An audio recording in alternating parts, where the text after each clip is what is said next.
Let's talk about Imran Khan, the former cricket star turned prime minister at the center of a political storm in Pakistan. आखिरी गेंद तक मैं मुकाबला करता हूं. He was kicked out of office last year, is now facing more than 100 legal cases, and was briefly arrested in May. It led to huge protests and violence. Khan says he's the victim of a conspiracy to force him out of politics for good. What is happening right now is not because of me. People in Pakistan are really divided over Imran Khan. His supporters see him as the only hope for the country, Imran has basically become a prophet of change. while his opponents accuse him of spreading lies and fueling a toxic style of politics. This became a two-way fight of rhetoric of like good versus evil. So who is Imran Khan? Why is he so divisive? And why is politics in Pakistan in such chaos right now? First off, let's run through Imran Khan's backstory. He was born into an upper-class family in Lahore and went to an elite high school. He studied at Oxford University in England, but it was his cricketing career that made him into a superstar.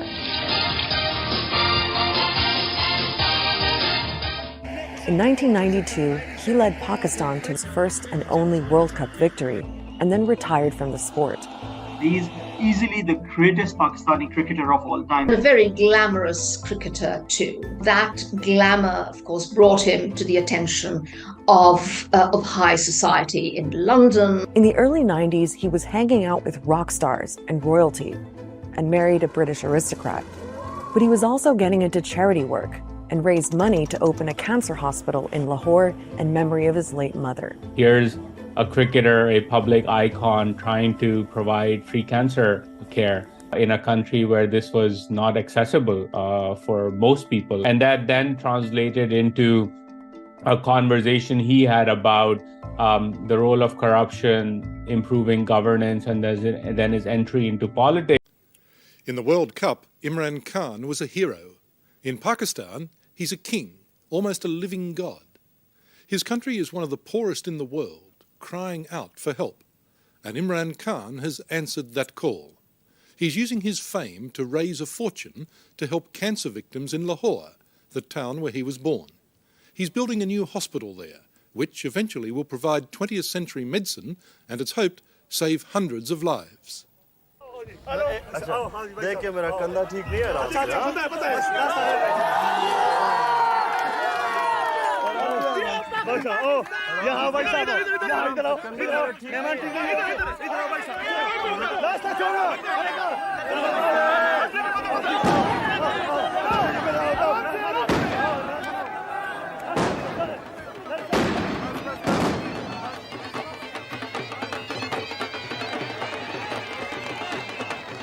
Back home with Imran Khan. It is clearly a case of hail the conquering cricket hero.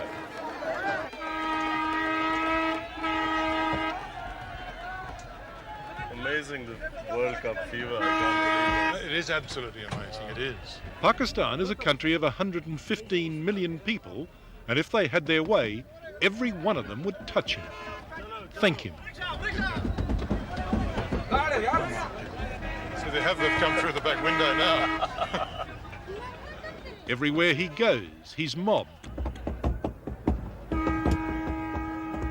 And sometimes it can be downright dangerous.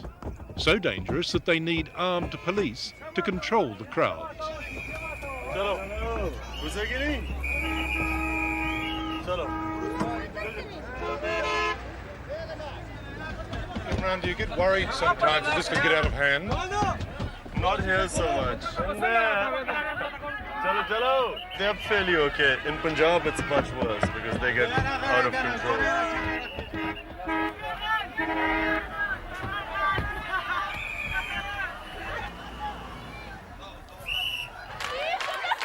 In Pakistan, good Muslim girls are not supposed to go crazy, to carry on like Western teeny boppers at a rock concert.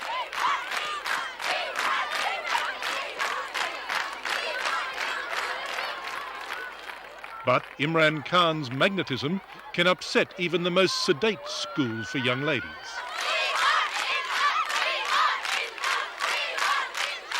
hundreds of them were out there screaming, "We want Imran, we want Imran." And you wouldn't even come out to them. Why? Mainly because the principal said that she wouldn't be able to control them, and that it was best that I went through the back entrance. So you were scared of these young schoolgirls? No, the principal told me to do, and I did what she asked me to. She felt she couldn't control them.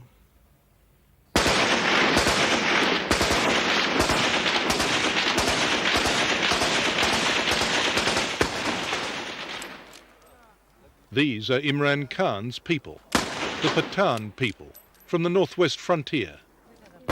Here in the Khyber Pass, these days the tribesmen use their firearms the way we use fireworks.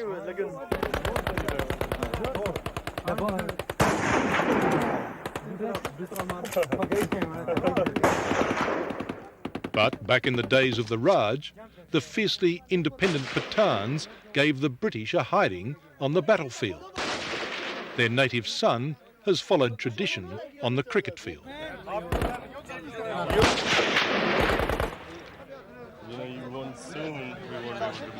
What was this that you were showing me here? Excuse me. This is hashish. Excuse me, ma'am. Hashish? Yes. Imran Khan has the freedom of this city, even here in a Peshawar bazaar where they trade in contraband. Smoke it. Is it good quality? It's supposed to be pure. Well, I haven't tried it. Wander with him for a while and you strike something even more incongruous.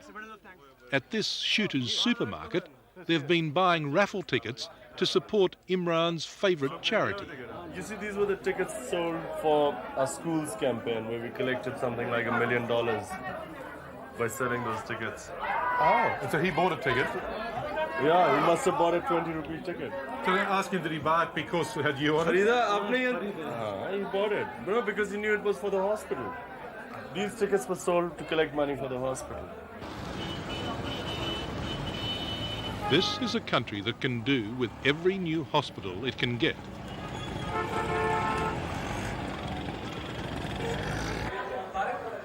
Conditions for the common patient are close to appalling, especially if they're suffering from cancer.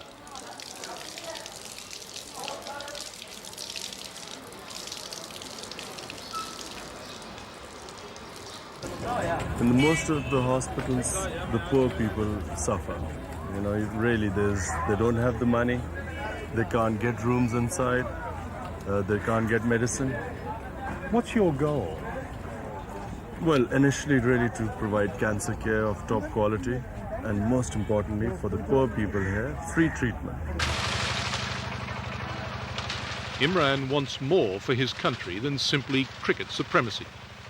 He's capitalising on his popularity, trying to raise $22 million for his own hospital, a project already underway and a project with which he's obsessed. Well, Richard, this is my vision. It's not just a hole in the ground, is it? Something I have worked for now 7 years, and finally seeing this, I cannot even express the amount of fulfillment, sense of achievement I felt whenever I walk in through that door. It means more to me than anything I've ever done or achieved in life. It should open next year and will be called the Shaukat Khanum Hospital, named after Imran's mother, who died from cancer.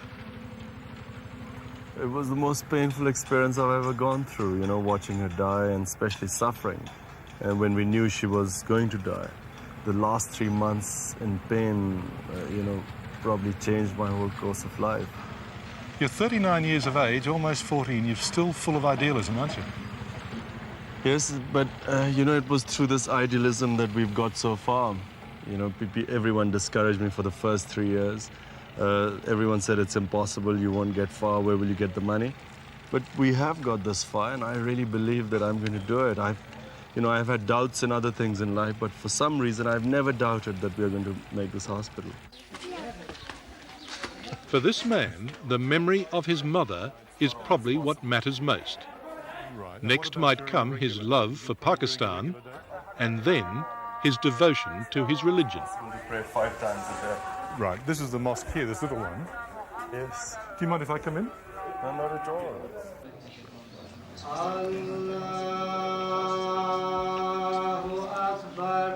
Just as Imran is an ambassador for his country, he's also an ambassador for Islam. Islam always gets the worst publicity in the West. You know, either you have veiled women, you have, screaming fanatics, you have sort of terrorism, and that's how Islam comes out here. People have no idea. I mean, Islam, for me, is the easiest religion. People keep saying, is there a clash, living your life in the West? There is no clash. But, Islam is a very lenient religion. I see no problem in ever following my faith wherever I am.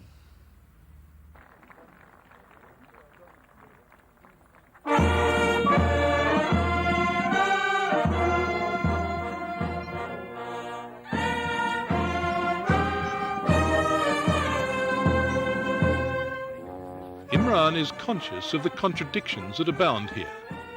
A country where the Prime Minister can host a garden party for successful cricketers just a full toss away from the poorest slums.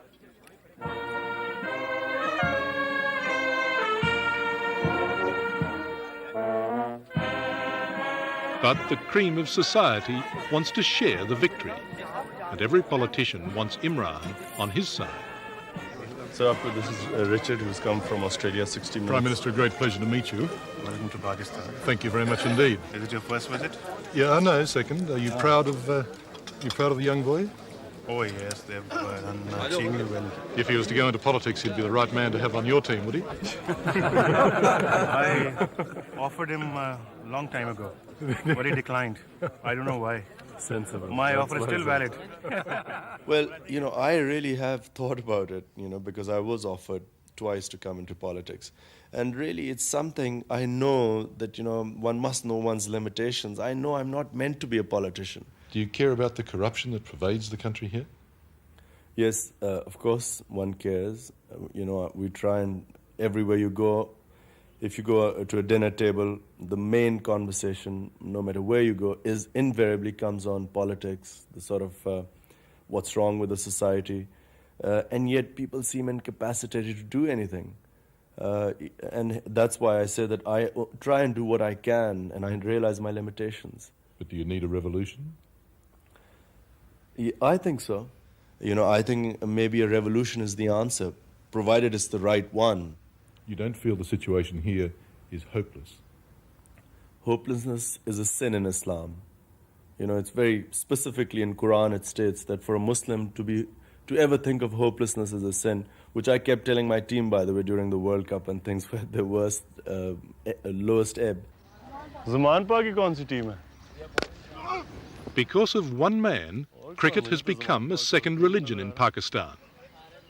This is where Imran played his first game.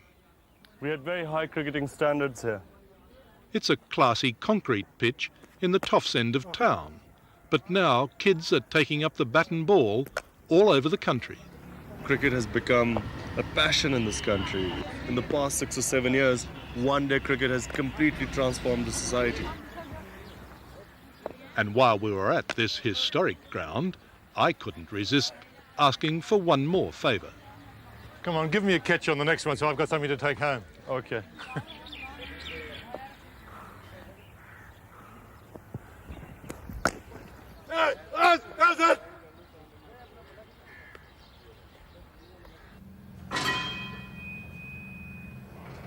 Imran is now nearly 40.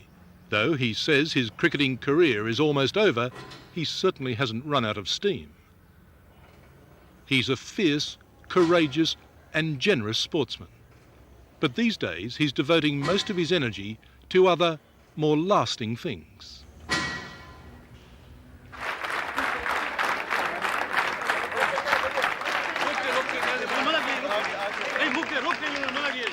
Imran still has to raise millions to pay for the cancer hospital.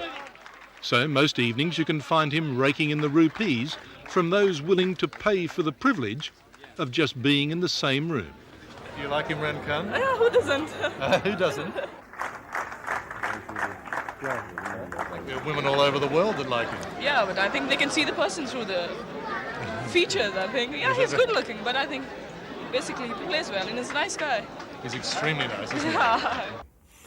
So when are you going to break a lot of hearts and get married? Well, let me just say one thing about marriage. I view marriage in a very straightforward manner. I think that it's a huge responsibility to have, and especially to have children, which is the main reason one must get married. And really, if one doesn't feel one can live up to that responsibility, one shouldn't go into it. Because, you stand to wreck other people's lives.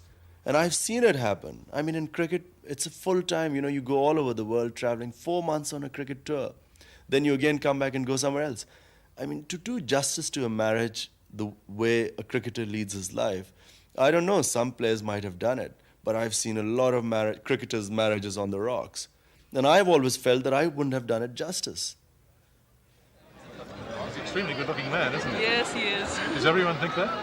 Most of the girls do, I think. Do they? Is that why there's so many young girls here tonight? Yes, I think so, but most of the girls have bought the ticket because they wanted to pay tribute to the national hero. To the national hero? Yeah. Not just the most eligible bachelor? No, not just that. And we pay lots of respects to him for what he did for Pakistan.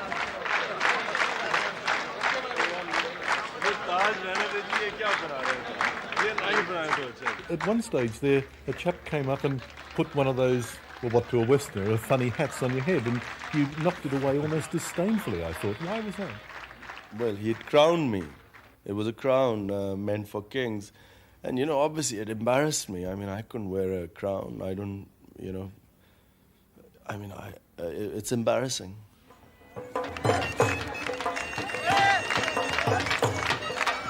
It might be embarrassing for Imran Khan, but that is the way that millions of Pakistanis feel.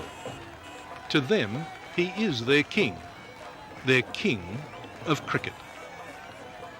I don't consider myself a messiah, and I don't consider that I can solve people's problems. But I do feel that whatever I can do in the position I am, I must do that. And that's a big responsibility. In 1996, Imran Khan launched his own political party, Pakistan Tehreek-e-Insaf, which means Movement for Justice. He styled himself as an outsider on an anti-corruption mission. But his political career didn't really take off until 2011. That's when he held 2 rallies in Lahore and Karachi. Tens of thousands of people showed up. He was promising to bring a new kind of politics to Pakistan. And 7 years later, that message helped him get elected as Prime Minister.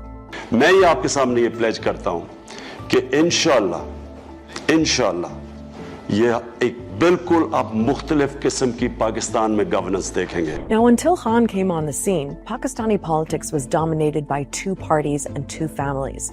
The Bhutto family, which is linked to the PPP, and the Sharif family linked to the PMLN. That's the party of the current Prime Minister, Shehbaz Sharif. For years, the 2 sides have been alternating in power, a pattern that Khan was determined to break. To demolish what he called the grip of dynastic politics in Pakistan. He's very popular among young Pakistanis who do not see the old guard as being representative of their ambitions and aspirations. He's also popular among middle and upper middle and elite classes. They are of the view that Pakistan have been harmed by the politically corrupt elite for too long, and Imran is our hope. Now, there's another layer in Pakistan's politics that you need to know about, and that's the military. Since Pakistan's independence in 1947, there have been several military coups, and generals have ruled directly for 33 years in total. But when there's been a civilian government, the military still plays a big role behind the scenes. They have such a strong, influential meddling going on that no government in Pakistan really gets formed without their involvement. And it seems that was also the case for Imran Khan, that the military was pretty influential in his rise to power. This is something which is acknowledged by the military leadership of that time. People who have subsequently came out after the retirement and acknowledged and confessed that yes, we have helped Imran win. And Khan actually sold himself as a candidate who could work with the military. They were seen as being on the same page. The constant struggle and tension between civil and military establishments in Pakistan was something that people expected would end with Khan coming into power. But it didn't. Here's what happened. हम जिससे मुफाहमत कभी नहीं करेंगे वो लोग हैं जिन्होंने पाकिस्तान की अवाम का पैसा चोरी करके मुल्क से बाहर लेके गए. Now, the economy was a big issue when Khan was prime minister. He inherited a lot of problems, including a major debt crisis, and he had to deal with COVID too.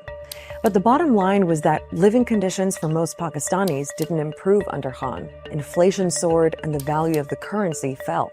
As the economic stress mounted, people sort of began questioning, what this hope and change mantra was all about. And I think that began to then erode his popularity. Overall, your democratic, your human rights, these things were being impacted. Politicians were thrown in jail, things like that. But economy was also being impacted. And along with these things, Imran's relationship with military also started fracturing. Now, it's hard to know exactly how Khan's relationship with the military broke down because this is behind the scenes kind of stuff. But strains developed after a couple of years with Khan as prime minister. It seems the military wasn't happy about the way things were looking. The economy was in bad shape. And on foreign policy, Khan seemed to be going his own way with a more anti-Western approach. There was a reported disagreement, too, over the intelligence chief, who was supposed to leave his job after 3 years, as per military policy, but Khan wanted him to stay. It was kind of a straw that, if not broke the camel's back, it really made things irreparable from that time onward. It's always been a marriage of unequals. Every time a politician or a political party has allied itself with Pakistan's military, they always get hurt by it. By 2022, it seemed pretty clear that the military was pulling their support from Khan by standing back so the opposition parties could go after him. Those parties held a no-confidence vote in parliament, Khan lost, and Shehbaz Sharif replaced him as prime minister. So what's happened since then? Well, Imran Khan's been fighting back against what he says was a conspiracy to remove him from power. He used to claim, when he was being ousted or close to it, that there was an American conspiracy. Within a few months, Khan's tune had changed. It has moved from a conspiracy hatched abroad to a conspiracy hatched at home. He has also singled out the serving army chief as having some kind of personal grudge against him.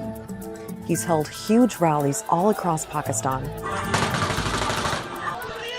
At one of them, he was shot in the leg, and he says it was an assassination attempt. Now, Khan's been calling for a general election, and under the constitution, that has to happen by October at the latest. But Khan says his opponents are using a mountain of legal cases, more than 100, to try to exclude him from running. Every other day, there's some sort of case which comes up in a court appearance. They include all sorts of allegations, from corruption to terrorism, even attempt to murder. The military establishment, they're too scared for elections because they're scared I will win. So because of that, they're doing everything to make sure that I get out of the race. Being convicted on any one of these would lead to his disqualification, which is, I think, what they are trying for. It all got pretty dramatic in May, when Khan was arrested in connection with one of the cases. Anger against the arrest of Imran Khan has turned into violent confrontations. Tear gas shells have been fired at this crowd, blocking the main highway towards Islamabad. These are the protesters, and that in the distance is the police line. And since that violence, thousands of people linked to Khan's party have been detained, including senior leaders. An absolutely massive crackdown. Undeniably, the state has really come down hard on Imran and his party in a very brutal manner. The government is using similar tactics that he tried to use against them, and it's taken things to the next level. To his supporters, Imran Khan is the ultimate political victim. And everything that's happened in the last year or so has actually boosted his popularity.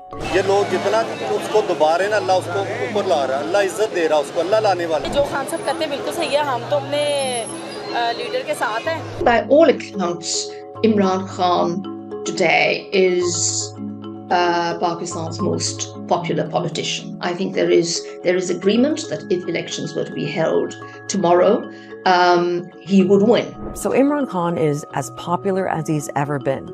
And disillusionment with the current government of Shehbaz Sharif probably has something to do with that. There's a full-blown economic crisis. Pakistan is running out of foreign currency and could soon default on its debts if it can't secure more loans. And millions of people are still dealing with the aftermath of last year's floods that left a third of the country underwater. So while this brutal political fight is going on, there are so many other urgent problems stacking up. 4 million people just over a few months have fallen below the poverty line. And I don't think any segment of elite society, politically or institutionally in Pakistan, and that includes the military, has an answer to solving these problems. And that's the real tragedy here. Complete chaos happening. And it's easy to blame Imran Khan for it, or military for it, or this class or that class. And all of these allegations have partial merits. But ultimately, the people who are suffering are the people of Pakistan, the country as a whole.